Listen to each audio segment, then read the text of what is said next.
इंसान पर अल्लाह का सबसे भयानक अजाब वो नहीं जो आसमान से आग बनकर बरसे, बल्कि वो है जो शहद में लिपटे जहर की तरह उसकी जिंदगी में दाखिल होता है और उसे खबर तक नहीं होती। हजरत मूसा अलैहिस्सलाम के दौर का एक वाकया आज आपके वजूद को झकझोर कर रख देगा, क्योंकि शायद हम में से बहुत से लोग आज उसी खौफनाक अजाब की गिरफ्त में हैं।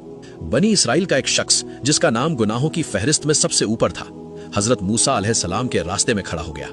उसके चेहरे पर तकब्बुर की एक अजीब मुस्कुराहट थी। उसने हजरत मूसा अलैहिस्सलाम की आंखों में आंखें डालकर कहा, ऐ मूसा, आप कहते हैं कि मेरा रब गुनाहों पर पकड़ करता है, तो गौर से देखो मुझे। मैं हर उस सरहद को पार कर चुका हूं जिसे अल्लाह ने मना किया है, फिर भी मेरा रिस्क बढ़ रहा है।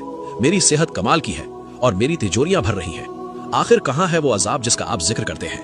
हजरत मूसा अलैहिस्सलाम का दिल इस गुस्ताखी पर तड़प उठा। आप कोहे तूर पर हाजिर हुए और बारगाहे इलाही में अर्ज किया, या अल्लाह, तेरे उस बंदे की जबान आतिशबाजी कर रही है। वो अपनी नाफरमानियों पर फख्र कर रहा है और तेरी ढील को अपनी कामयाबी समझ रहा है। मौला, क्या तूने वाकई उसे कोई सजा नहीं दी? तूर की खामोशी में अल्लाह सुब्हानहू व तआला की सदा गूंजी, ऐ मूसा, उसे कह दो कि मैंने उसे वो अजाब दिया है जिसकी मिसाल पूरी कायनात में नहीं मिलती। अल्लाह ने फरमाया, ऐ मूसा, क्या तुमने गौर नहीं किया? मैंने उसके दिल से अपनी इबादत की मिठास और अपनी याद की लज्जत छीन ली है। अब वो गुनाह तो करता है मगर उसका ज़मीर उसे कोसता नहीं। वो तन्हाई में होता है मगर उसे मेरी याद तड़पाती नहीं।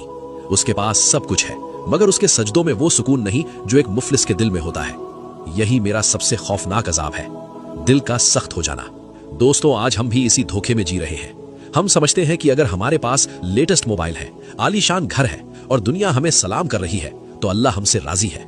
लेकिन हकीकत में अगर नमाज की अजान सुनकर आपके कदम मस्जिद की तरफ नहीं उठते या कुरान की आयतें सुनकर आपके रोंगटे खड़े नहीं होते तो डर जाइए, क्योंकि ये वो खामोश अजाब है जो इंसान को जीते जी रूहानी तौर पर मार देता है। दौलत का बढ़ना कामयाबी नहीं, बल्कि तौबा की तौफीक मिलना असल कामयाबी है। अगर आप भी चाहते हैं कि अल्लाह आपके दिल को अपनी याद के लिए नरम कर दे तो कमेंट में या अल्लाह रहम फरमा जरूर लिखें। शायद आपकी ये छोटी सी इल्तिजा किसी बड़े अजाब को टाल दे। इस वीडियो को उन लोगों तक जरूर पहुंचाएं जो दुनिया की चकाचौंध में अपने ईमान को भूल चुके हैं।